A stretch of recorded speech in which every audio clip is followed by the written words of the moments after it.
Yeah, good morning. Thank you all for coming along to Xaar's 2026 interim results. As you said, my name is John Mills, CEO. I'm joined by Paul James, who's our CFO. And today I want to take you through our half-year results. We're really pleased presenting that the group revenue is up 9.2% like for like. I think we started the year hopeful that this was going to be a year without any major economic crisis around the world, but unfortunately, as you know, that's not been the case. And despite that, the growth has been pretty good. Printhead revenue up by 5.5%. And this has really been driven by progressing new applications, which we'll talk about in the next few slides. Gross margins have improved just over 2 basis points, and that really is a sort of function of better financial management and also stronger pricing as we move into some of these new markets where pricing is a little stronger. Today we were all hoping and expecting to have been talking about the launch of the Desktop 3D. Unfortunately, there has been a few additional delays, all of which we understand, all of which we're involved with, and it's really about making sure when the product is launched, it actually is launched and works and gives the right customer experience. However, we are in the pre-launch phase. We have received orders for the first production batches, and so we're confident that will happen in the next short while. And so the basis of the business is that we compete with other major international companies, and so the unique capabilities of Xaar and the differentiated architecture that we have in our printheads is really the thing that drives the value proposition at Xaar.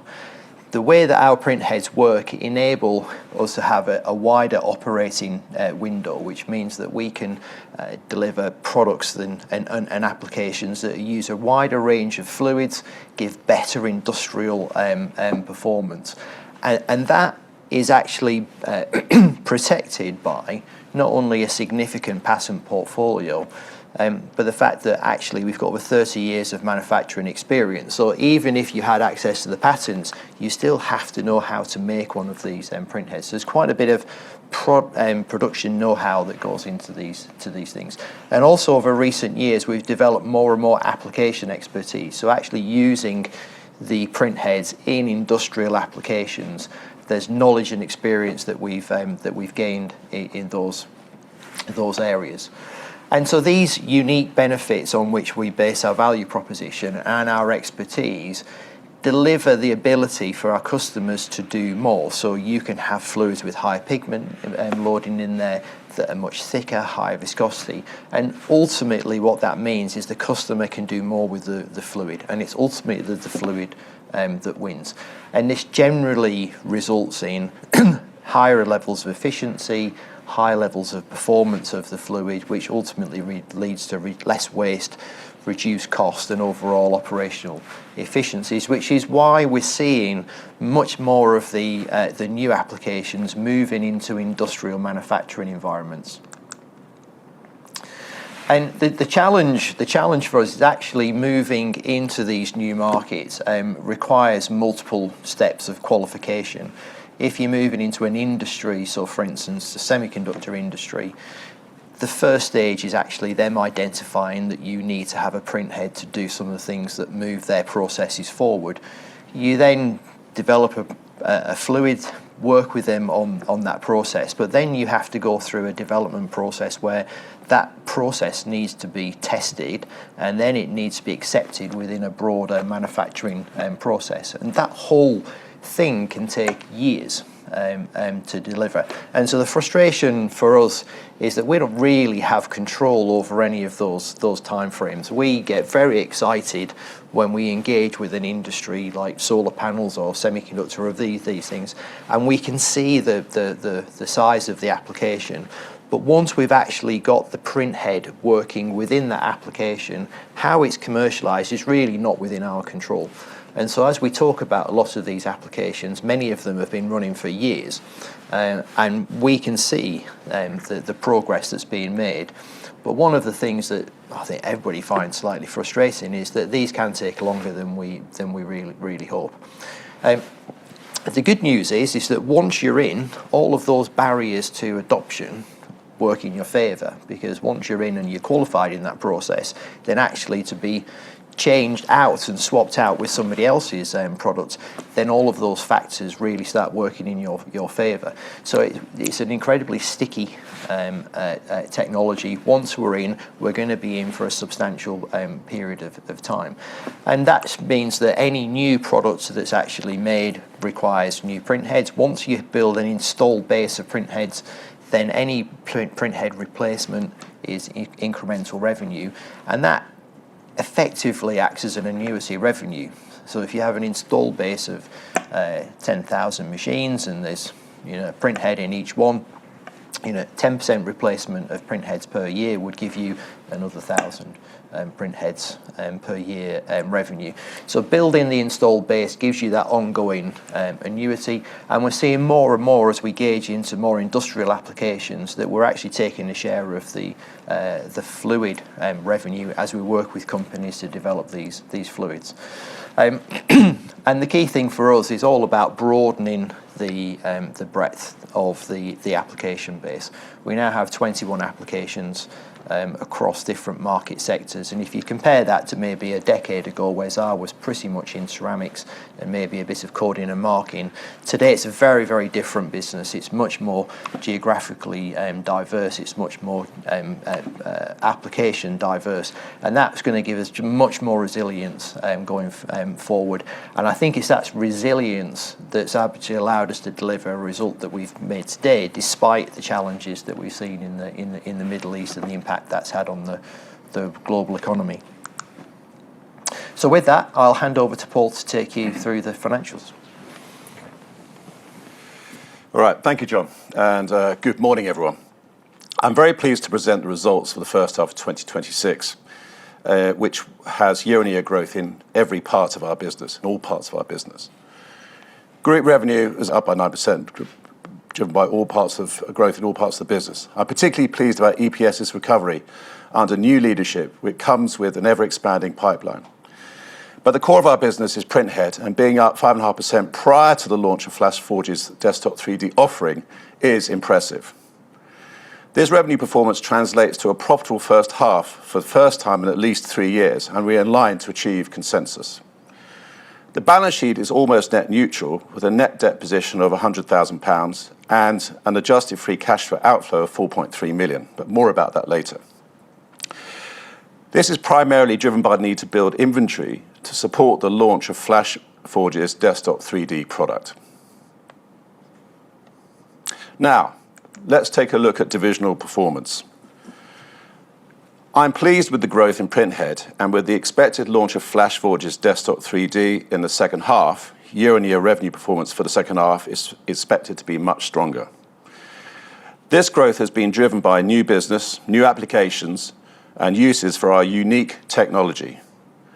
Within all of this, we have seen the legacy ceramics market stabilize after many years of decline, helped by the development of new so-called ceramics glaze technology. As such, this decline that we have experienced for a long time now no longer represents a headwind going forward. There is a wider and important point here. The Xaar today has a broadened appeal to many different sectors that continues to expand, and as such, there is now a de-risked portfolio effect compared to the Xaar of old. Operational gearing effects show enhanced adjusted profit before tax profitability, improving by some 100 basis points year on year. Now, as for Megnajet, gross margin is up 120 basis points, built on a revenue increase of 27% year on year. The Megnajet business underlies the importance of supporting systems or system components to our core offering, supporting our customer base. This growth both comes from new customers as well as increased demand from that existing customer base. Now, as for EPS in the United States, much hard work has been done to rebuild a durable pipeline, address the cost base, and solve long-term intractable problems. I expect EPS's recovery path to continue into next year. So let's take a look at the adjusted income statement as a whole. The group grew 9.2%, a performance that would be the envy of many companies in the current global climate, and growing gross margin performance by 220 basis points. Development of operational expenditure is worthy of particular mention. It is up 5.7%, but this increase is driven by building, some would say rebuilding, capability in the front end of sales and marketing, and the sharp end, research and development, to drive growth in the innovation pipeline, which is our lifeblood. General and admin expenses have actually declined by 1.6%, note, a contraction in the cost of back office roles. Now, putting all that together, we now see a business that grew profitability substantially in the first half to achieve an adjusted profit before tax of 0.2 million compared to a loss of 0.7 million last year, and similar losses for the first halves of the years before that. So turning our attention to cash flow. The group's adjusted free cash flow was an outflow of 4.3 million. This was primarily driven by temporarily building inventory to support the launch of Desktop 3D by FlashForge, and once this launch has happened, we expect this to sharply reverse. In addition, the group has upped capital expenditure in the first half compared to last year, again driven by building out capability to support anticipated higher volume levels in the future, particularly with our new manufacturing facility in Dongguan, China, and this is enhancing supply chain resilience. Now, I want to emphasize, as I've done many times already since I joined Xaar, that the days of storing large amounts of cash on what is essentially a current account are over. We have entered into an expanded revolving credit facility, increasing it from 5 to 10 million, with an EBITDA covenant of 3 times, whereas previously it was 2 times. In addition, we have an uncommitted accordion facility and an increased invoice discounting facility. So at the moment, liquidity is substantial. And with that, I'd like to hand back to John. Thanks, Paul. So I think the key thing for Xaar is really about the strategy of how we're actually going to exploit the opportunities in the market. And the key thing for us is that we are not going to try and compete with big companies like Epson and Ricoh and Fuji on the basis of their core capabilities. What we have is the ability to print fluids that no one else can. And what we found is that by exploiting that, we're discovering new applications where we are the effectively only company that can actually deliver the performance with these new types of fluids. And this is opening up new markets. And therefore, the competitive advantage that we have is really the thing that we need to drive. And as I said earlier, we're looking to get into more and more applications across a broad range of market sectors to actually eliminate as much as possible any volatility that we see through any changes in global economic conditions. And so really, what does that mean? Core product development needs to continue to be a core of our strength. We engage actively in looking at the next generation of products.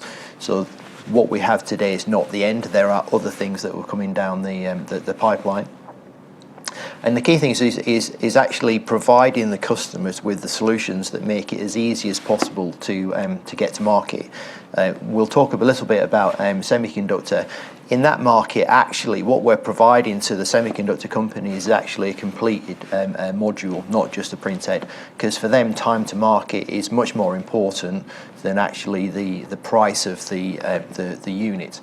And so we're seeing that in these new market sectors where we can move to be slightly more vertically integrated and providing modules into applications, which not only increases our revenue stream, but also reduces the time to market.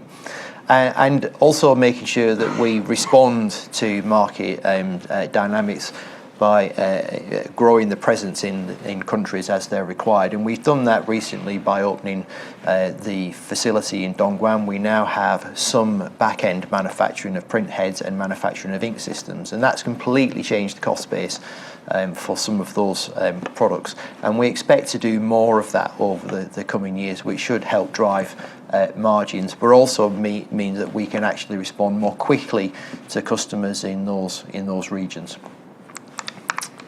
And and the route to market is really the same. We have OEMs. These are people who build equipment and sell equipment into a given application. But increasingly, we're actually seeing what we would call user-developer integrators, so companies like semiconductor companies who actually will take the product and develop a piece of equipment for their own use inside their manufacturing.